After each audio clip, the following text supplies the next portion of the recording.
इस वीडियो में हम लोग बात करेंगे कि हमें अपने डेटा पर की टेस्ट कैसे लगाना है।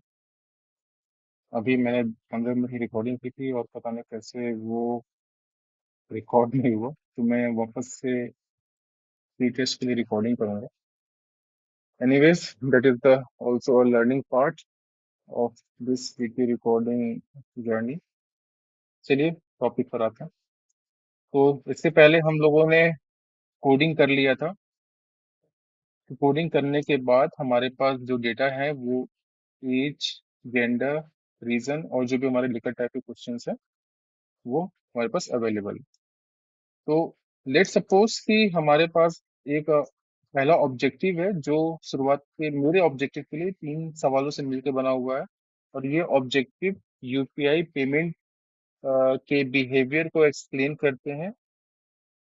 तो मैं ये चेक करना चाहता हूँ कि UPI usage of UPI payment में जेंडर का कोई पार्टिसिपेशन या जेंडर का कोई रोल है या नहीं है। To assess the impact of gender with reference to usage of UPI payment। ये मेरा ऑब्जेक्टिव है। तो इसके लिए मैंने क्या किया, क्योंकि ये मेरे 3 सवाल हैं जो पहले ऑब्जेक्टिव को एक्सप्लेन करेंगे, तो इसके लिए मैं एक बार चेक कर, रिकॉर्ड हो रहा है? हाँ, रिकॉर्ड हो रहा है। हाँ, चेक। 3 सवाल मेरे जो है एक्सप्लेन कर रहे हैं ऑब्जेक्टिव 1 को, तो मैं इन 3 सवाल को सेलेक्ट करूंगा और इसके बगल में एक कॉलम इंसर्ट करूंगा जहां पे मैं इन तीनों सवालों के, इन तीनों वैल्यूज के एवरेज को काउंट करूंगा। इसके लिए मैंने एक कॉलम इंसर्ट किया जहां पे मैंने एक एक्सेल फंक्शन लिखा एवरेज। और एवरेज लिखने के बाद आई होप ये आपके लिए क्लियर होगा। मैंने डेटा को सेलेक्ट किया जिसका हमको एवरेज निकालना है और मैंने ब्रैकेट क्लोज करके एंटर कर दिया। जैसे ही मैंने एक काम किया मेरे पास एवरेज आ गया इन 3 एंट्री का। अब मैं चाहता हूँ कि मेरे जितने एंट्रीज हैं सबके लिए आ जाए, तो बस मुझे इतना काम करना है कि बस इस सेल के कॉर्नर पे जाके यहाँ पे डबल क्लिक करना है और अब मेरे सारे डेटा के लिए एक एवरेज कैलकुलेट हो जाएगा। तो अब मैं ऑब्जेक्टिव 1 के लिए टी टेस्ट लगाना है, तो मैं क्या करूंगा, एक नई शीट खोलूंगा। मैं एक नई शीट खोलूंगा जहां पे मैंने सबसे पहले जेंडर को कॉपी करके पेस्ट किया।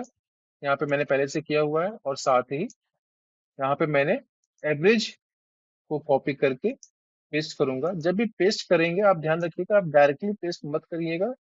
जैसे मैंने डायरेक्टली पेस्ट किया है ये वैल्यू आपको यहीं नहीं दिखेगी, क्योंकि इसके पीछे फंक्शंस लगे हुए हैं। आप देखोगे यहाँ पे फंक्शंस लगे हुए हैं। तो इसके लिए आपको यहाँ पे कॉपी करके आपको पेस्ट करने के लिए यहाँ पे राइट क्लिक करना होगा और पेस्ट वैल्यूज क्लिक क्लिक करना है। जब आप पेस्ट वैल्यू करोगे तब जाके आपकी वैल्यू पेस्ट होगी। ठीक है। हमारे पास 2 कॉलम आ गए, एक जेंडर का और एक एवरेज का। जेंडर का कॉलम कहाँ से आया? यहाँ से आया। और एवरेज का कॉलम कहाँ से आया? ये वाला, ये यहाँ से आया जो मैंने कैलकुलेट किया। ठीक। अब हमें क्या करना है, क्योंकि हमारे जेंडर में मेल और फीमेल दोनों इन्वॉल्व हैं, तो हमें मेल का एवरेज अलग करना है और फीमेल का एवरेज अलग करना है। इसके लिए मैं एक फिल्टर यहाँ से अप्लाई करूंगा। फिल्टर अप्लाई करके मैं सबसे पहले 1 को सेलेक्ट करूंगा। 1 मैंने मेल को कहा है, तो मैंने ये सारे वैल्यूज को कॉपी कर लिए। और कॉपी करने के बाद मैंने एक नई शीट ओपन की है जहां पे मैंने मेल लिखा है। इसको मैं डिलीट कर देता हूँ जो मैंने कैलकुलेट किया था पहले। हाँ, मैंने सबसे पहले यहाँ पे 1 सेलेक्ट किया, मेल, जिसे एवरेज वैल्यू आए उससे मैंने कॉपी करके एक शीट पे डाला। इसको भी चलो डिलीट ही कर देता हूँ, सारा पेस्ट करेंगे। यहाँ पे मेल लिखते हैं और यहाँ पे वैल्यू में पेस्ट करते हैं, कॉपी करके। जो मैंने कॉपी यहाँ से किया था यहाँ पे मैं पेस्ट करता हूँ। मुझे मेल के एवरेज वैल्यू मिल गए। अब चलो फीमेल के एवरेज वैल्यू उठाते हैं। फीमेल की वैल्यू उठाने के लिए मैं यहाँ पे अगेन फिल्टर पे चेंज करूंगा, 1 की जगह 2 करूंगा। अब वैल्यू हमारे आगे सेलेक्ट किया मैंने इसको, सेलेक्ट, कॉपी एंड पेस्ट। मेरे पास 2 ग्रुप आ गए, मेल और फीमेल के एवरेज वैल्यू। और एवरेज वैल्यू किसका है? जो ये बताएगा कि यूपीआई पेमेंट बिहेवियर में कोई डिफरेंस है या नहीं है। अब चूंकि दो पेमेंट है, दो ग्रुप है, सॉरी दो ग्रुप है, अब दो ग्रुप के बीच में एसोसिएशन चेक करने के लिए हम टी टेस्ट का यूज करते हैं। यहाँ पे जब आप डेटा ऑप्शन में जाएंगे तो आपको यहाँ पे एक डेटा एनालिसिस ऑप्शन मिलेगा। हो सकता है कुछ लोगों में डेटा एनालिसिस ऑप्शन ना दिखे, तो उसको एक्टिवेट करना होगा। एक्टिवेट करने के लिए आपको यहाँ पे फाइल ऑप्शन में जाके यहाँ पे एक ऑप्शन है, क्लिक करेंगे। क्लिक करने के बाद यहाँ पे एडिंस ऑप्शन में जाएंगे और एडिंस में आपके जाके यहाँ पे दिखेगा एनालिसिस टूल पैक, उस पर क्लिक करना है। यहाँ पे गो पे जाएंगे और गो पे जाने के बाद आपको पहला ऑप्शन टिक करके ओके कर देंगे तो यहाँ पे आपको डेटा एनालिसिस दिख जाएगा। क्योंकि मेरा पहले से एक्टिवेटेड है इसलिए आपको यहाँ पे दिख रहा है, ग्रुप में नहीं दिखेगा डेटा बार में यहाँ पे, तो वो बताए गए प्रोसेस के थ्रू एक्टिवेट कर सकते हैं। ठीक है, अब मैंने डेटा एनालिसिस पे क्लिक किया। यहाँ पे आपको तीन तरीके के फीचर्स दिखेंगे। मैं तीनों को एक्सप्लेन नहीं करूंगा क्योंकि इससे थोड़ा टाइम ज्यादा बढ़ जाएगा। डायरेक्ट जो हमारे पॉपुलेशन पे सुटेबल है वो यूज करूंगा मैं, T test two sample assuming unequal variance. हाँ, एक चीज और है कि कई बार ये सुनने में आता है कि सर हम टी टेस्ट जो यूज करते हैं वो पॉपुलेशन साइज 30 से कम होता है तभी हम यूज कर सकते हैं, नहीं यूज इसके अलावा यूज नहीं कर सकते। बिल्कुल सही बात है, बट इससे कुछ अपने एजम्पशंस हैं जिसके बाद टी टेस्ट अगर 30 से ज्यादा पॉपुलेशन है तब भी यूज कर सकते हैं, जिसको हम जेड टेस्ट से भी रिप्रेजेंट करते हैं, जिसका बिहेवियर या जिसका कैलकुलेशन बिल्कुल टी टेस्ट की तरह होता है। तो प्रैक्टिकली देखा जाए तो टी टेस्ट से साइज का, सैंपल साइज का कोई लेना देना नहीं है, और इससे रिलेटेड कई सारे रिसर्च पेपर भी हैं जो इस फैक्ट को एस्टेब्लिश करते हैं। तो फिलहाल हमने यहाँ पे ओके क्लिक किया है, हमारे पास ये रेंजेस दिए हुए हैं। हम इस रेंज को फिर से इंसर्ट करते हैं। मेल सेलेक्ट किया है हमने, मेल को कहाँ तक सेलेक्ट करेंगे, लास्ट वैल्यू तक। वेरिएबल वन का रेंज जो हम देना चाहते हैं मैं सेलेक्ट करूंगा मेल से। ठीक है, अब वेरिएबल टू का रेंज हम देना चाहेंगे कहाँ से, फीमेल का, फीमेल से लेके last value. Hypothesised mean difference zero रखेंगे क्योंकि यहाँ पे हमारे जो पहला कॉलम है वहाँ पे मेल और फीमेल लेबल्स है, इस वजह से हमने लेबल पे क्लिक किया है।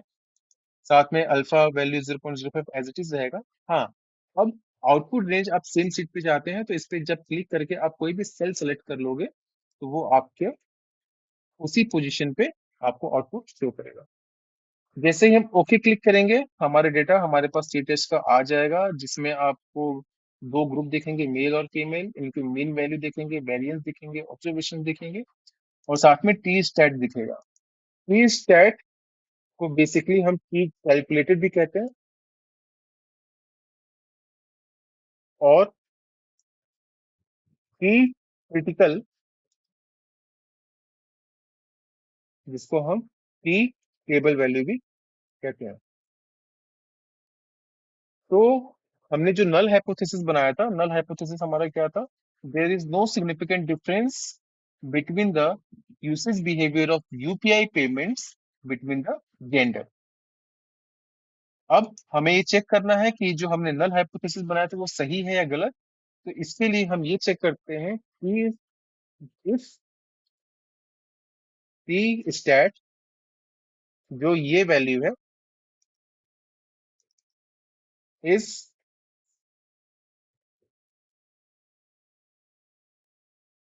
Greater than greater than P critical value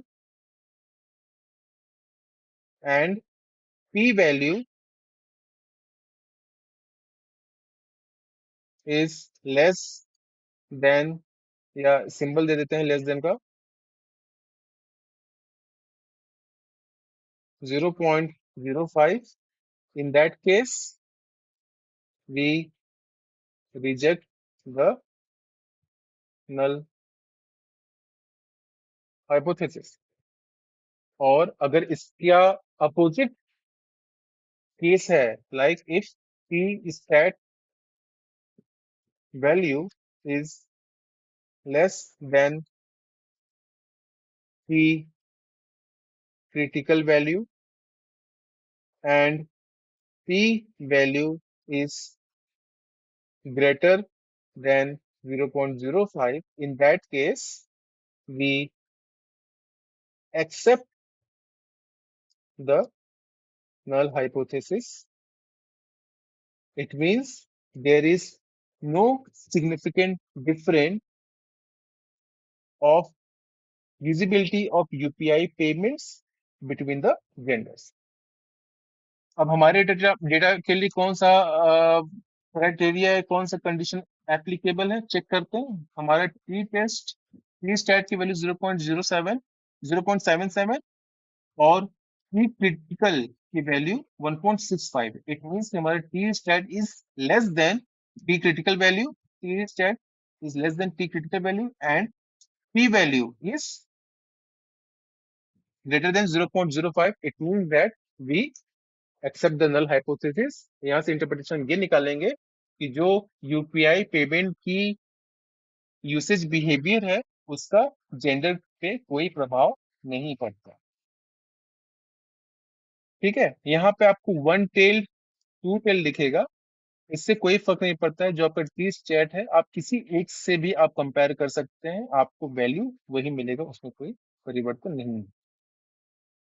तो ये रहा हमारा टी टेस्ट का एनालिसिस और उसका इंटरप्रिटेशन कैसे करते हैं, ये हमने इस वीडियो में देखा। फर्दर आप, जैसे मैंने ऑब्जेक्टिव 1 के लिए 3 क्वेश्चन सेलेक्ट किए थे जिसका मैंने एवरेज निकाला और टी टेस्ट निकाला, आप अदर ऑब्जेक्टिव के लिए भी सेम काम कर सकते हैं। आप उस क्वेश्चन को सेलेक्ट करिए, उसका एवरेज निकालिए और सेम उसकी ग्रुपिंग करिए। फिल्टर लगाने के बाद, ग्रुपिंग करने के बाद आप उनके ऊपर टी टेस्ट अप्लाई कर सकते हैं। इट मीन्स आपके रिपोर्ट में एक से ज्यादा टी टेस्ट हो सकते हैं। इस वीडियो में इतना ही। Thank you.